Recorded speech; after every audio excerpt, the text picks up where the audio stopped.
Good morning, everyone. Welcome to Salt and Light Songs. My name is Libby, and I'm here with Mark and Josh Toth. This is Salt and Light Stories. Last year, we worked on comics, and this year, we have an exciting announcement. We are moving into music. We have a new member of our team today. Josh Toth is here. We're going to share a little bit about him. Before I, again, one more time before I hand the ball to Libby on Salt and Light. So you're coming from a homeschool context, very Christian. You've had a somewhat limited palette, maybe, or permission for music. You've begun to explore. You're encouraged. Now you're in a secular university in a field that is opening up your music horizons to every genre possible. And that's, a focus in jazz, which again is an area that you might not have really explored, kind of genre-wise, broadly, as well as technically. How did that begin to shape your own view of vocation? And just you personally, because you were, you're getting ready, you're going to graduate. Where did you kind of imagine yourself going with this degree as a musician now professionally? And kind of what have you done since you graduated college? Yeah. I mean, it's a really interesting question. And honestly, I feel like there's been just a ton of grace on my story because the gift, I think, for me was that I never really was thinking much about the next step, which is not really how I tend to think. And I'm more of a planner, but for some reason, I think there was maybe like a covering of things that I didn't understand that would have probably made me reevaluate. If I was like, well, actually, these are the chances and these are the outlets and these are the things I have to have done to move on into this career. And so I feel like it was always just, man, I love, like when I started, it was like, I'm just going to play guitar for hours a day because I just wanted to. I wasn't like, I'm prepping for college. It just was what I wanted to do. I just loved it. And I think because I tend to have, and partially from coming from a Christian home, one of the things that I think I've picked up that has been a challenge is like a duty driven mindset about a lot of things, which can be very helpful. But I think for whatever reason, not having music has always been the thing that I always just did out of just the pure love of it. Like I didn't practice to go to college. I didn't work hard at college to, crush, a career or I just did what I loved and I just would fill time with that. And at each step, there's been like, the Lord has just opened doors at like the next door when I realized, oh crap, like what's next? I didn't really think about how to position myself, but then some opportunity would show up that would be a chance to use the gifts I had been given, the gifts I had honed.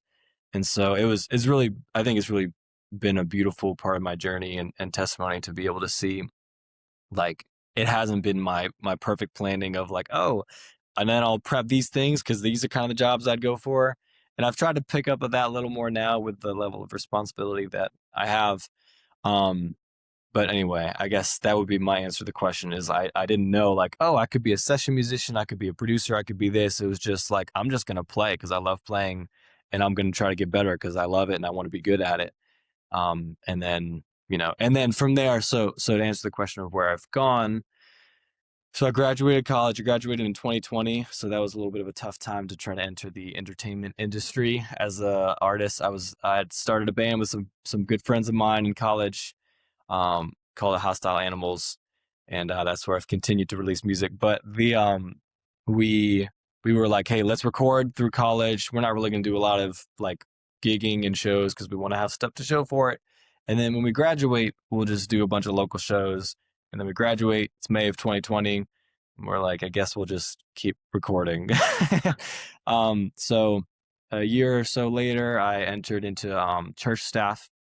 I started as a youth worship leader, moved into a music director position at a larger church, where I was like the band leader and MD and kind of like a industry sense of guiding the band, talkback mic, and leading the team.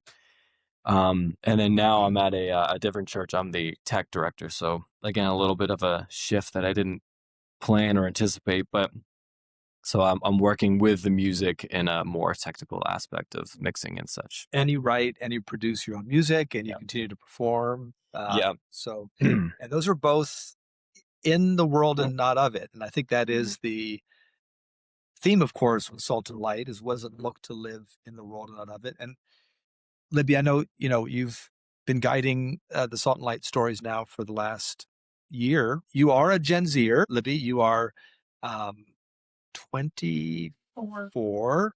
Josh, you are the oldest of Gen Z. I think you're Sick. 29, almost 30. First Gen Zer. Yeah. First Gen Zer. So Libby, as you're doing this project, feel free to give us some thoughts on Gen Z, and feel free to explore with uh, with Josh kind of this Salt and Light theme that we've been exploring.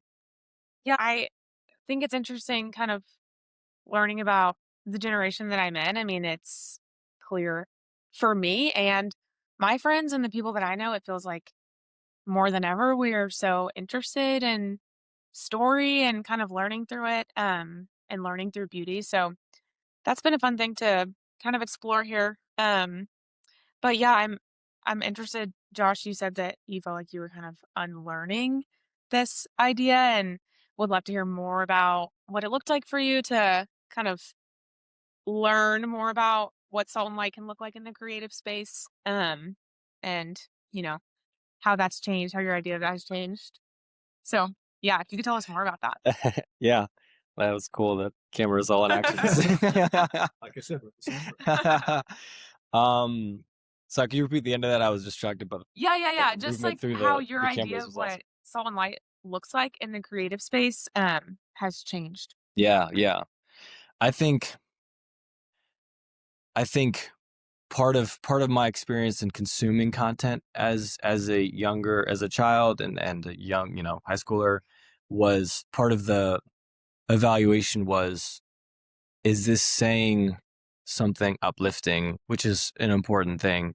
But I think what I've grown in and come to see is that it's not just, is it saying something good, is there's a trio that I feel like is inseparable from the idea of creating content as a believer, and it's good, beautiful, and true. And I think growing up, some of the things I've unlearned is like, it's not just, doesn't just have to be good. Like there are some things that are true and that are beautiful, maybe more true and beautiful than like good.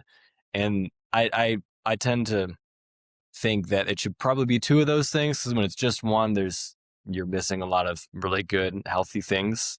But anyway, so like with that, I think being salt and light is being those things, but like, I don't know, sometimes what is true doesn't feel beautiful. Sometimes what is true is actually like unearthing something that's tense and maybe ugly and needs to be addressed with something good, but isn't necessarily going to just be resolved. Like, I think there's a lot of tension in the world, I would suggest. um, that is the case. And I think there is just, something about being salt and light, is those things are heavily defined by the context, and their value is about what they're doing in an environment. And so I think, you know, to be salt and light, you're not existing just within a safe, contained environment. Your salt is needed in places that have decay, and light is needed where there's darkness, not just to create this mirror of light for the church to be this inward focused entity. Yeah. And I think there can be this, um, I don't know. It's an interesting challenge from Jesus to be salt and light and not just to be pure. I think we can maybe think, oh, our goal is to do the right things, and it's like those things can create some level of dichotomy, obviously not in the ultimate reality, but in like in just day to day, like how do we be these things and how do we be accessible and you know. Yeah. Yeah, I think that's something we talk about often in our comics, is how do you be in the world and not of it? Mm-hmm. So we see that in our comic on Daniel, but I'm specifically thinking about our comic on Larry Norman, where he kind of decides that he wants to be a rock and roll artist, and he's not really accepted in this kind of Christian sphere because they're saying, well, that doesn't belong in what we understand as Christian music. But then to the rock and roll artist, it's like you're singing about God, and that's kind of not accepted here Mm-hmm. either. So I guess, what kind of advice would you have for anyone trying to navigate this tension between what it means to be living in the world, but not be of it, and singing things that are good and beautiful and true, but maybe when it's kind of going against what people are expecting, but Yeah. not, kind of removing yourself completely. Yeah. Yeah. I would say I feel like the simplest thing that I've learned is just this idea of subculture and how we assign general attributes of a culture or subculture to we try to weave that into everything that may be associated with it, and it's just not accurate. Like you know, like at that time with Larry Norman, like it's like, oh, like rock and roll is not the church's music, like the church doesn't play electric guitars, the church doesn't use these things. And it's just like, why? Because it's because of the things that also were accompanying the Mhm. electric guitars, and we like have this inability sometimes to divorce the context and some of these, um like just the fact that this is just it's a means of communicating, just like the fact that we like to make these kind of simple associations. Yeah. That's always happening, like, and usually it's something that's a developed creative idea that is adding something. Maybe it's a new flavor of a thing, it's a new sound, it's a sound that's associated with content that is maybe not very godly, but like the sound itself, there's nothing ungodly in a specific sound. And so I think that's something that is important as a creator or someone engaging with the world, is like, okay, when I see this, I think of these things, but are those things built in or are those things attributed? Hmm. So Yeah, that makes sense. It sounds like you're saying, like, recognizing that there might be some differing expectations, but kind of leading with truth and reminding yourself of truth. And again, we talk about that in our Daniel comic of kind of the importance. Like, he had to be really grounded in the word to, you know, even when he was like, I wonder when he was like, maybe we can take on these um Babylonian names, or we can do mm, these things, if maybe his friends were like, are you sure? And at the yeah, same yeah, time, maybe King Nebuchadnezzar was like, you need to be even more in this world. mm, And yeah, we see him again and again return to scripture. So